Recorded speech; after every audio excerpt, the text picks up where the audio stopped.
রাজ্যে রাজনৈতিক পালাবদলের পর নদিয়ার করিমপুরে এক অভিনব চিত্র ধরা পড়ল। দীর্ঘ 3 বছরের কঠিন সংকল্প পূরণ করলেন দোগাছি গ্রামের বাসিন্দা তথা বিজেপি নেতা সৌমিত্র ঘোষ।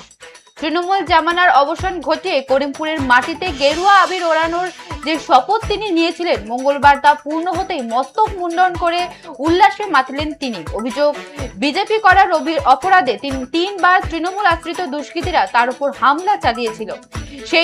সেই সময় তিনি শপথ নিয়েছিলেন, যেদিন বাংলায় এবং করিমপুরে তৃণমূলের পতন হবে সেদিনই তিনি মাথা ন্যাড়া করে নদীতে স্নান সেরে গেরুয়া আবির খেলবেন। আজ সমরেন্দ্রনাথ ঘোষের বিপুল জয়ের পর সেই সংকল্প পালন করলেন তিনি। তার এই অভিনব প্রতিবাদ দেখতে দোগাছি গ্রামে মানুষের ভিড় উপচে পড়ে।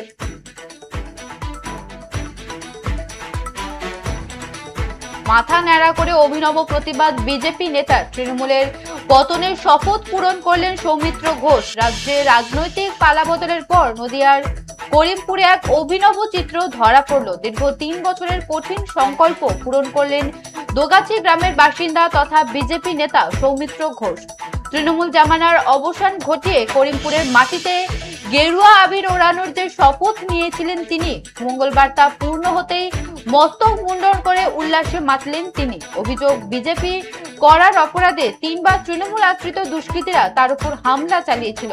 সেই সময় তিনি শপথ নিয়েছিলেন, যেদিন বাংলা এবং করিমপুরে তৃণমূলের পতন হবে সেদিনই তিনি মাথা ন্যাড়া করে নদীতে স্নান সেরে গেরুয়া আবির খেলবেন।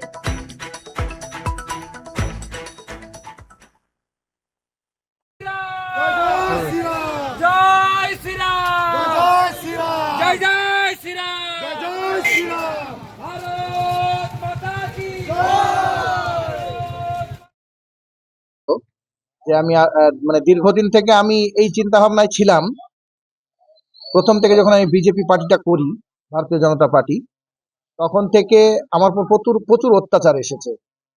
আমি তিনবার মার খেয়েছি এবং সংবাদ মাধ্যমের সামনে আমি এর আগেও 2বার এসেছি। তো এই যে জঞ্জাল নামক তৃণমূল, এই তৃণমূল দলটা আমার উপর প্রচুর অত্যাচার করেছে।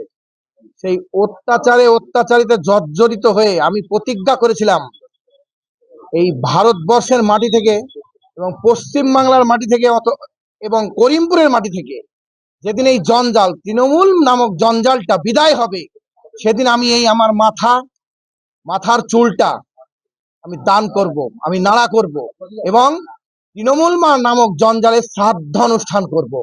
আজকে গত 4 তারিখে আমার মনের সেই আশা পূর্ণ হয়েছে।